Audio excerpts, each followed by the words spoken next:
जय Hind student.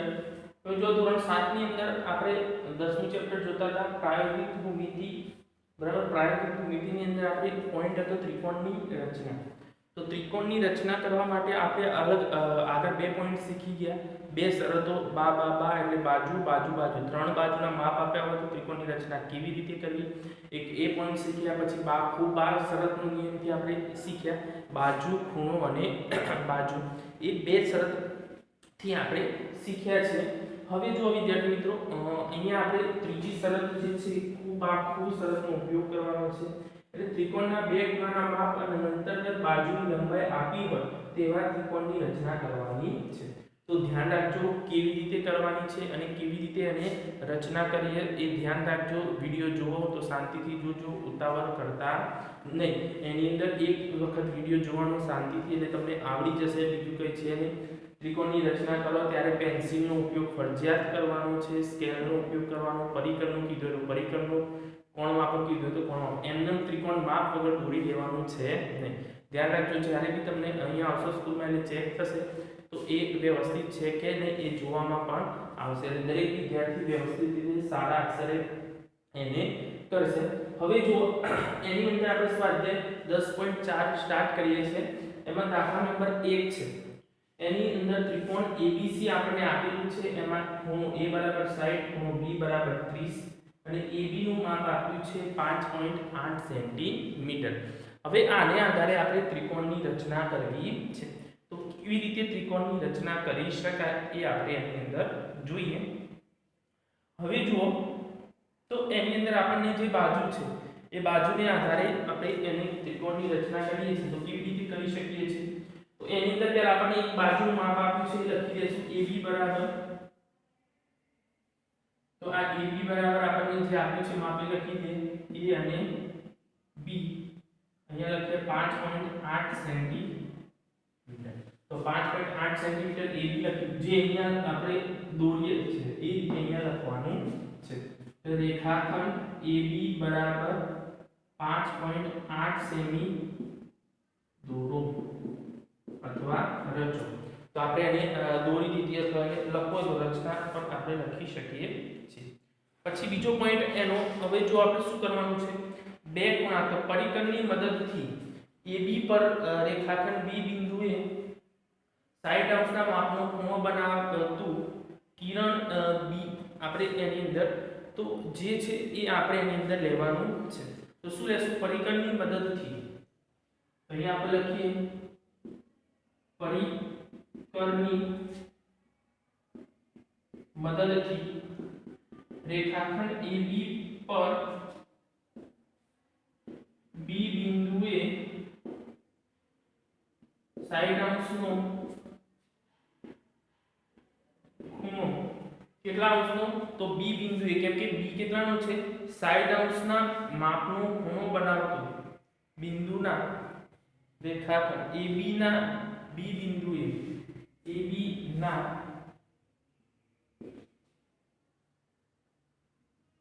B બિંદુએ 60 અંશનો ખૂણો બનાવતું કિરણ BM રચો। તો 60 અંશનો ખૂણો કેવી રીતે, પરિકરની મદદથી।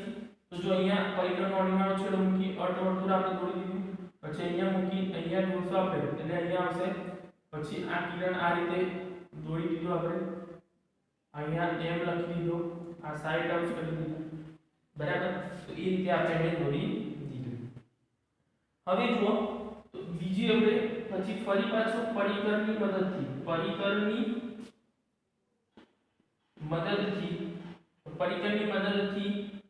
પાછો એ જ રીતે AB રેખાખંડ AB પરના AB ના A બિંદુએ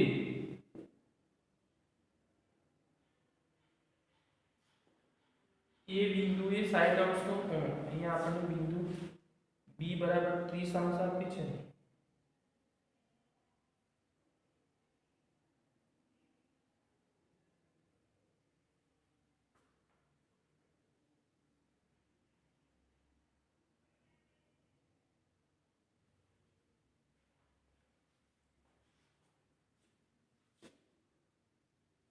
અહીંયા સાઈડ અંશ ને આપણે AB ને 30 અંશ આવે છે।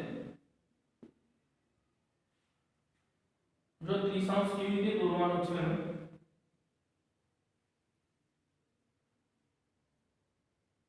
આપણે સાઈડ અંશે 4 કર્યો ને એ 30 અંશનો ખૂણો આપણે કરવો છે। તો જો પરિકરને અહીંયા મૂકીને અહીંયા મૂકજો તમે આ સાઈડ અંશનું જે આપણે પરિકર અહીંયા મૂકીને અહીંયા ચાપ કરીએ છે પછી અહીંયા મૂકીને અહીંયા ચાપ આવશે અને અહીંયા મૂકીને અહીંયા ચાપ આવશે। હવે આ જે બને છે એ 30 અંશનું બનશે। આ 30 અંશનું આપણે ખૂણો લેવાનો છે ત્યારે 30 અંશનો ખૂણો લઈ શકીએ બરાબર। હવે જો પરિકરની મદદથી AB પરના એ બિંદુએ સાઈડ અંશનું ખૂણો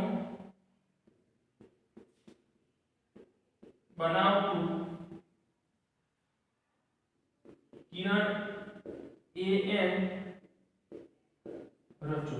તો આપણે સાઈડ અંશનો ખૂણો બનાવતો એને અર્ધવર્તુળ અહીંયા દોરી દીધું। આપણે અર્ધવર્તુળ દોરી અહીંયા પરિકર મૂકીને અહીંયા આપણે એને છેદી દે છે અને આ રીતે એને દોરી દીધું। આ સાઈડ અંશ છે અહીંયા આપણે લખી દીધું N અને આ જે બે બિંદુ એકબીજાને છેદે પછી જો કિરણ AN અને કિરણ BM જ્યાં છેદે તેને શું નામ આપવાનું છે AB અને અહીંયા C નામ શું નામ આપવાનું છે C નામ આપો। તો C નામ આપણે આપી દીધું।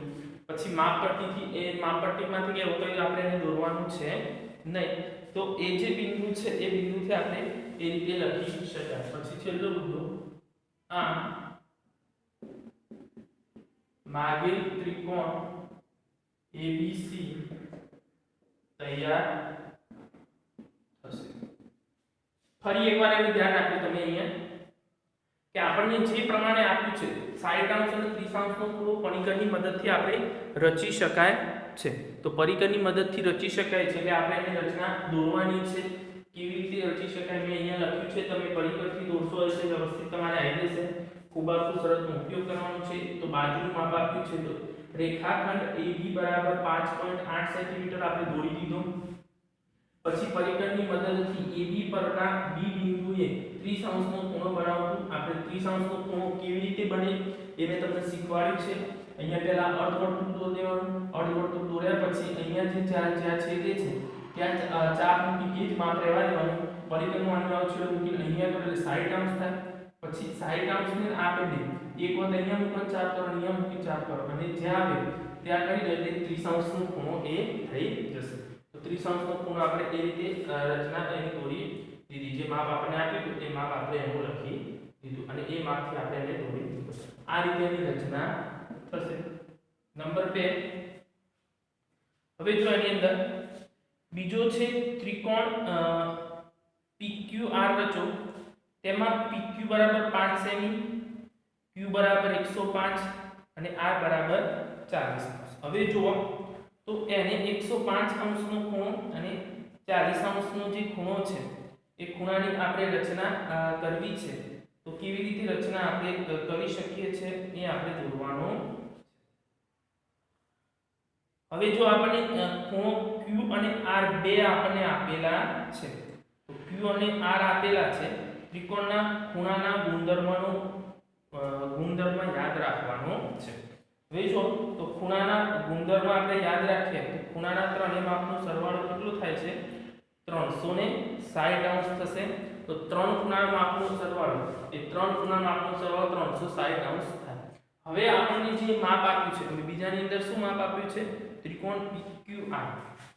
અહીંયા આપણે આપ્યું ત્રિકોણ PQR એની અંદર આપણને શું આપેલું છે QPR PQ બરાબર કેટલું માપ છે 5 સેન્ટીમીટર 5 સેન્ટીમીટર। પછી ખૂણો Q આપ્યો છે બરાબર 105 અને R બરાબર 40। આ 105 અને ખૂણો R બરાબર 40 અંશ। આ રીતનું આપણે માપ આપેલું છે। હવે આની રચના કેવી રીતે દોરીશું આપણે? તો હવે જોઈએ આપણે કે આ PR આપણે દોરીએ છીએ P અને Q. તો P અને Q નું માપ હોવું જોઈએ જે રીતે અહીંયા આપણે જો બાજુ AB લીધી છે તો A અને B ખૂણાનું માપ આપણને આપેલું છે. તો આની અંદર આપણે શું આપ્યું છે કે એની અંદર જે માપ આપ્યું છે એ તો આપણે AB નું માપ આપેલું છે નહીં. એટલે ખૂણાના ગુણધર્મનો આપણે ઉપયોગ કરવાનો છે. ખૂણાની આકૃતિ દોર્યા પહેલા આપણે શું કરવાનું છે? તો ખૂણાના જે ગુણધર્મો છે ગુણધર્મો તો ત્રિકોણના ત્રણેય ખૂણાનો માપનો સરવાળો કેટલો થાય? 360 180. તો જો ખૂણો P ખૂણો R પ્લસ ખૂણો Q બરાબર કેટલા થશે? 180. તો અહીંયા શું છે? આ ત્રિકોણનો ગુણધર્મ સરવાળાનો ગુણધર્મ. P નું માપ આપણને અહીંયા આપેલું છે નહીં બરાબર. તો R નું તો ખૂણો P એમને લખી દઈએ પ્લસ Q નું માપ આપ્યું છે 105 પ્લસ R નું માપ આપ્યું છે 40 બરાબર 180. P બરાબર આ બંનેનો સરવાળો કરીએ આપણે કેટલા થશે? 145 બરાબર 180. P બરાબર 180 માઈનસ 145. તો ખૂણો P બરાબર કેટલા થશે? 35. તો આપણે શું જોતું હતું? P અને Q નું માપ જોતું હતું. આપણે R નું માપ જોતું નતું. આપણે શાનું જોતું હતું? P અને Q નું માપ જોવે છે. તો P અને Q નું માપ મળી ગયું. જો Q નું 105 આપ્યું છે આપણને અને P નું માપ આપણે 35 લઈ લીધું. તો એ માપ આપણને આપ્યું હતું એ માપ આપણે એનાથી લઈ લીધું અને જે માપ આપણને હતું એ પ્રમાણે એને લખી દીધું. આટલું તમારે લખ્યા પછી આકૃતિ દોરવાની શરૂઆત કરવાની છે. તો આકૃતિ દોરવાની શરૂઆત કરતા 5 સેન્ટીમીટર તો અહીંયા આપણે લઈ લઈએ P અને Q કેટલો છે? 5 સેન્ટીમીટર. તો આ 5 સેન્ટીમીટર લીધું. તો P ને આપણે કેટલું દોરવું છે? તો P આપણને 35 મળી ગયો. હવે 35 છે એ પરિકરની મદદથી દોરી શકાય નહીં. તો આ જે લખ્યું છે મુદ્દા તો આના જ આવશે. જો અહીંયા લખીએ તો PQ બરાબર 5 સેન્ટીમીટર દોરો. પછી પરિકરની મદદથી જગ્યાએ આપણે શું લેવાનું છે? કોણ માપકની મદદથી. કોણ મદદથી? કોણ માપકની મદદ. કેમ કે પરિકરની મદદથી આપણે 35 નો ખૂણો દોરી શકીએ નહીં. તો આપણે આ બંને કોણ માપકની મદદથી લેશું. તો કોણ માપકની મદદથી PQ પરના બિંદુ P PQ ના બિંદુ P એ 35 નો ખૂણો બનાવતો.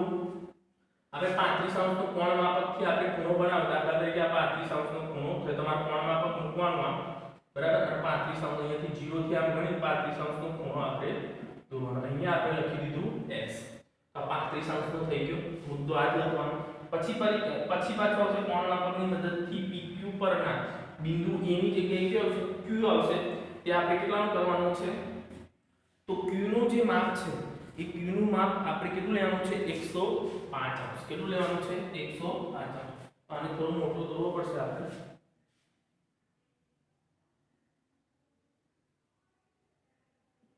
x અને 105 આ માપ એનું થશે. તમારે કમ્પ્લીટ આવી જાય. જો અહીંયા બે જોડતા ના હોય તો તમારે એને મોટો દોરી શકાય છે. અહીંયા આપણે y લઈએ અને આ બે જે બિંદુઓ છે તે રીતે આપણે r લઈએ. આ 105 અને આ જે ખૂણો છે કેટલાનો થશે? 40 નો થશે. તો આ રીતે આપણે એની આકૃતિ દોરી શકાય છે બરાબર. અહીંયા આપણે 105 નું ધ્યાન રાખજો. 105 નું આમ જશે તો તમારે આને થોડું લાંબુ કરવું પડશે. બે કિરણ એકબીજાને છેદવા જોઈએ. આ પોઈન્ટને યાદ રાખવાનું. બે કિરણ એકબીજાને છેદવા. જો નથી છેદતા તેને આગળ લાંબુ કરવાનું અને જ્યાં સુધી છેદે ને ત્યાં સુધી એને લાંબા આપણે કરવાના છે. તો આ રીતે આપણે એને પણ લખી શકાય છે. જે નિયમ આપણને આપ્યો છે એ નિયમથી આપણે એને દોરી શકીએ. પછી ત્રીજા નંબરનું જુઓ. તો ત્રીજા નંબરની અંદર આપણને જો F બરાબર 7.2 E બરાબર 110 અને F બરાબર 80 હોય તો એવો ત્રિકોણ DEF રચી શકાય છે કે કેમ તે ચકાસો. તમારા જવાબનું સમર્થન આપો. હવે કેમ? તો આની અંદર બે ખૂણાના માપ આપ્યા છે. એક ખૂણાનું માપ આપણને 110 આપ્યું છે અને બીજા ખૂણાનું માપ 80. હવે બંનેનો સરવાળો કરીએ તો 190 થશે. 90 થાય પણ આપણે તો ત્રણ ખૂણાના માપનો સરવાળો 180 થાય. ત્રિકોણમાં ત્રણ ખૂણાના માપનો સરવાળો કેટલો થાય છે? 180. અને અહીંયા તો બે જ ખૂણાનો 190 થઈ ગયો. વધીએ ગયો, હજી એક ખૂણો બાકી છે તો એ થતું નથી થતું તો આપણે એમ કહી શકીએ કે આ ત્રિકોણની રચના કરી શકાશે નહીં. તો આની અંદર આપણે તમારે લખવાનું શું લખવાનું, તો આપણે લખવાનું કે ત્રિકોણના સરવાળા, ત્રિકોણના બધા ખૂણાના માપનો સરવાળાના ગુણધર્મમાં આ માપ લાગુ પડતું નથી, માટે આ ત્રિકોણની રચના એમાં દોરવાનું નથી, ખાલી આટલું રકમ લખી દેવાની અને પછી આ રીતે લખી દેવાનું. કેમ કે એનો સરવાળો, બે જ ખૂણાનો માપનો સરવાળો કેટલો થાય છે, 190 થાય છે, જ્યારે આમાં ત્રણ ખૂણાનો 180 થવો જોઈએ, માટે આપણે એ ત્રિકોણની રચના કરી શકીએ નહીં. તો આપણે એને ડાયરેક્ટ લખી શકીએ કે એ ત્રિકોણની આપણે રચના કરી શકાશે નહીં. પડી ખબર? આટલા સુધી લખી દો તમે. ધ્યાન રાખજો મુદ્દા વ્યવસ્થિત, આના મુદ્દા પહેલા આ લખી દેવાનું, પછી આકૃતિ દોરવાની, પછી નીચે આ મુદ્દા જેમ જેમ આકૃતિ દોરતા જઈએ એમ એમ એના મુદ્દા પર લખવાના છે. આટલું લખી દો, પછી હું તમને આગળ શીખવાડું. ધ્યાન રાખજો જે પ્રમાણે મેં આપ્યું શીખવાડ્યું છે એ પ્રમાણે મેં થવું જોઈએ. હવે ત્રિકોણની રચના જ આપણે બીજો એક પોઈન્ટ શીખવાનો છે. ત્રણ આપણે અલગ અલગ ત્રિકોણ શીખી ગયા. હવે શીખવાનું છે કાકબા, કાટકોણ ત્રિકોણની રચના આપણે શીખવાની છે. તો કેવી રીતે આપણે એને કરી શકીએ એ જોઈએ આપણે. ધ્યાન રાખજો, શાંતિથી ઉતાવળ કરતા નહીં, જે પ્રમાણે આપણે આપ્યું હોય એ પ્રમાણે વ્યવસ્થિત રીતે આકૃતિ દોરવાની અને વ્યવસ્થિત રીતે લખવાનું છે. એના મુદ્દા પણ ફરજિયાત પરીક્ષાની અંદર પણ લખવાના, નોટબુકની અંદર, સ્વાધ્યાય પોથીની અંદર પણ એ મુદ્દા લખવાના છે. કોઈ એ બાકી રહેવા દેવાના છે નહીં.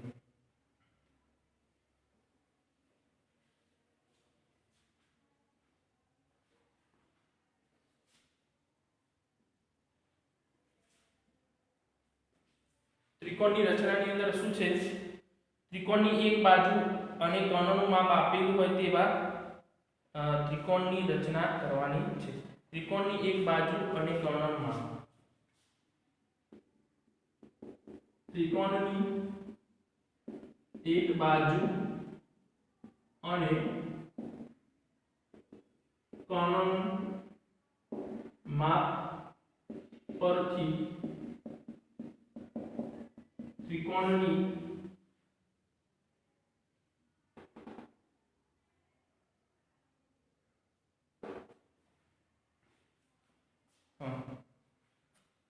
માપ પરથી કાટકોણ ત્રિકોણની માપ પરથી કાટકોણ ત્રિકોણની રચના, એની અંદર લખવાનું છે કાકબા. કાટકોણ ત્રિકોણ એટલે કાટકોણ ત્રિકોણ એટલે ખૂણો 90 અંશનો હોય, કર્ણ અને બાજુના ભાગ પરથી લખવાનું છે. એની અંદર જો આપણે એક એની અંદર લખી દઈએ, એની રકમ છે 5.3 એનો દાખલા નંબર 1. એમાં ખૂણો Q બરાબર 90 અંશ, પછી QR બરાબર 8 સેમી અને PR બરાબર 10 સેમી. ત્રિકોણ PQR કેવું છે, કાટકોણ ત્રિકોણ છે. કેવું છે, કાટકોણ ત્રિકોણ અને આપેલું છે. તો જો QR RQ 10 સેન્ટીમીટર આ રીતે આપણને આપેલું છે. હવે જો આના આધારે આપણને એ તો પહેલા ખબર પડવી જોઈએ કે આની અંદર કર્ણ કયો છે, કઈ બાજુનું માપ આપ્યું છે, કેવી રીતે આપ્યું છે, એના આધારે આપણને ખબર પડવી જોઈએ. તો Q 90 અંશ છે, PQR Q 90 અંશ છે એનો મતલબ Q 90 અંશ હોય તો Q ની સામેની બાજુ, તો આ જે PQ છે સોરી PR છે કર્ણ છે. આપણે કર્ણની ખબર પડવી જોઈએ પહેલા. તો કર્ણની ખબર નહીં હોય તો કયું માપ લેવું એ આપણને ખબર પડશે નહીં. અને મોટું બાજુનું માપ છે એટલે એ કર્ણ હશે. આપણે તો આપણે QR નું માપ લઈ લઈએ. તો QR કેટલો છે, 8 સેન્ટીમીટર. તો અહીંયા લખી દઈએ આપણે Q અને અહીંયા લખ્યો R. તો QR નું માપ 8 સેન્ટીમીટર લઈ લીધું. અહીંયા આપણે મુદ્દો લખીએ, QR રેખાખંડ QR બરાબર 8 સેન્ટીમીટર દોરો. પછી બીજો મુદ્દો કયો, તો Q આપણે કેટલો લેવાનો છે, તો Q છે 90 નો ખૂણો લેવાનો છે. તો 90 નો ખૂણો આપણે લેવા માટે આપણે શું કરવાનું છે? તો 90 નો ખૂણો બનાવવા માટે Q ને કેન્દ્ર ગણી, અહીંયા Q ને કેન્દ્ર ગણી અર્ધવર્તુળ દોરો પરિકરની મદદથી. પછી અહીંયા આને પરિકર અહીંયા મૂકીને અહીંયા ચાપ કરો, અહીંયા મૂકીને અહીંયા ચાપ કરો. પછી આ જે ચાપ કર્યો ત્યાં પરિકરને મૂકીને અહીંયા ચાપ આવશે અને અહીંયા મૂકીને અહીંયા ચાપ આવશે. આ ચાપ જે પ્રમાણે આપણો આવ્યો છે તો આ પ્રમાણે આપણે અહીંયા x લખી દીધું. તમે મૂકી દેશો આ 90 નું q થઈ ગયું. હવે આપણે શું કરવાનું છે? તો એ પ્રમાણે જે પ્રમાણે આપણે આપ્યું તે રીતે અહીંયા લખીએ પરિકરની મદદથી રેખાખંડ QR ના બિંદુ Q પર બિંદુ Q એ 90 નો ખૂણો બનાવતું કિરણ કયું આવ્યું? QX. તો QX સાથે રચી પટી ગઈ અહીંયાથી. તો આ QR આપણને એનું માપ પણ મળી ગયું. એનું માપ આપણને જે આપ્યું હતું એ માપથી આપણે એને લખી દીધું. તો એ બિંદુ પણ આપણે દર્શાવી દીધું. હવે શું કરવાનું છે આપણે? હવે આપણે શું આપ્યું છે? આ જે છે કર્ણ છે. શું છે? કર્ણ. હવે કર્ણ એટલે આની સામેનું 90 ની સામેનું બાજુ જેને કર્ણ કહેવાય. એટલે આપણને QR આપેલો મતલબ P અહીંયા આવે. આ કર્ણ છે તો એનું કેટલું છે? 10 સેન્ટીમીટર માપ લેવાનું. કેટલું લેવાનું? 10 સેન્ટીમીટર. કોને કેન્દ્ર ગણીશું? તો આ. તો અહીંયા લખવાનું આને કેન્દ્ર ગણી. આને કેન્દ્ર ગણી કેટલું? 10 સેમી માપ લઈ કિરણ QX પર ચાપ દોરો અને જ્યાં છેદે તેને P નામ આપો. તો જ્યાં છેદે ત્યાં તો અહીંયાથી પરિકર મૂકી 10 સેન્ટીમીટર માપ લીધું. અહીંયા છેદે છે તો અહીંયા લખી દીધું. અહીંયા P અને આ જોડી લેવાનું. અહીંયા લખો 10 સેન્ટીમીટર. પછીનો મુદ્દો લખો માપ પટ્ટી વડે રેખાખંડ PR દોરો. અને છેલ્લો મુદ્દો આ માગે કાટકોણ ત્રિકોણ PQR તૈયાર થશે. બરાબર. તો આ માગેલ ત્રિકોણ PQR તૈયાર થશે. તો આ રીતે આપણે એને દોરી શકાય છે. જે માપ આપણને આપ્યું છે એ રીતે આપણે એને માપથી એને રચના કરી શકાય છે. તો ધ્યાન રાખવાનું જે રીતે આપણને આપ્યું છે એ રીતે આપણે માપથી એને દોરી શકાય છે. તો આ રીતે આપણે દોરી શકીએ છીએ. ધ્યાન રાખવું જે પ્રમાણે આપ્યું છે એ પ્રમાણે એની રચના થવી જોઈએ. એ પ્રમાણે તમારે દોરવાનું છે. પછી તો દાખલા નંબર 2 એને તમારે આપણે જાતે દોરવાનું છે. આ સેમ ટુ સેમ એવું જ છે. એક કાટકોણ ત્રિકોણ રચો. તેના કર્ણની લંબાઈ 6 સેન્ટીમીટર અને એક બાજુની લંબાઈ 4 સેન્ટીમીટર. અહીંયા 4 સેન્ટીમીટર આ 6 સેન્ટીમીટર. જાતે નામ તમારે ABC જે નામ આપવું હોય એ નામ આપી દેવાનું છે. તમે એને જાતે જ કરશો. જે નામ છે એ નામ આપી આકૃતિ પણ જાતે દોરશો. દરેક વસ્તુ એને જાતે દોરવાની છે. તમારે એને જાતે જ કરવાનું છે. હવે જો સમદ્વી બાજુ કાટકોણ ત્રિકોણ ABC માં જેમાં માપ ખૂણો ABC બરાબર 90 છે અને AC બરાબર 6 સેન્ટીમીટર છે. હવે જો તો એની અંદર આપણે જોઈએ તો એક જ બાજુ પણ સમદ્વી બાજુ કાટકોણ ત્રિકોણ આપ્યું છે. સમદ્વી બાજુ કાટકોણ ત્રિકોણ કયું છે? ABC આપણને આપેલું છે. એમાં ખાલી આપણને જો કયું માપ આપ્યું છે? ખૂણો C બરાબર 90 આપ્યો છે અને બીજું AC બરાબર 6 સેન્ટીમીટર આપ્યું છે. બીજું કોઈ માપ આપેલું છે નહીં. હવે એક બાજુનું માપ મળી ગયું એટલે આપણને એની અંદર આકૃતિ, તો આકૃતિની અંદર જે રીતે આપણે દોરીએ કે જેનું માપ આપણને જે રીતે આપ્યું છે એ પ્રમાણે આપણે એને લખી દેવાનું છે.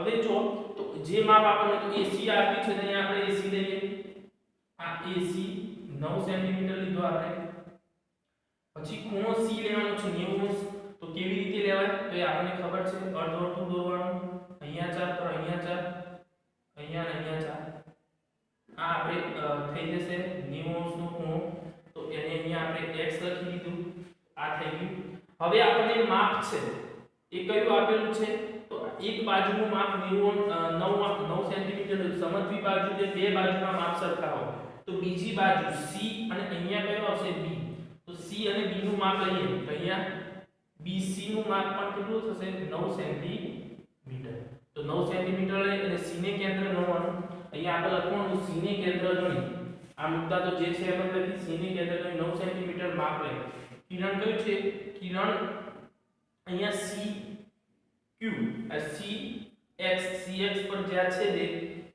તેને આપણે કયું નામ આપવાનું દાખલા તરીકે 10 સેન્ટીમીટર માપ લીધું સોરી 9 સેન્ટીમીટર માપ લીધું આપણે 9 સેન્ટીમીટર અહીંયા છે જે છે ને અહીંયા 4 કરીએ અહીંયા B આનું કોઈ માપ છે ને આ કર્ણ છે એનું કોઈ માપ છે નહીં તો આ રીતે એની રચના કરી મુદ્દા તો સેમ ટુ સેમ આ રીતે લખવાના છે તો ધ્યાન રાખજો બીજો દાખલો જાતે તમારે કરવાનો છે આના ત્રીજાના મુદ્દા લખવાના છે તો આ રીતે તમે એની અંદર લખી શકાય છે અહીંયા આપણે ચેપ્ટર પ્રાયોગિક ભૂમિતિ પૂરું થાય છે શાંતિથી વિડિયો જોજો ઉતાવળ કરતા નહીં અને જે મેં જાતે કરવા આપ્યું છે એ તમારે જાતે કરી દેવાનું છે બરાબર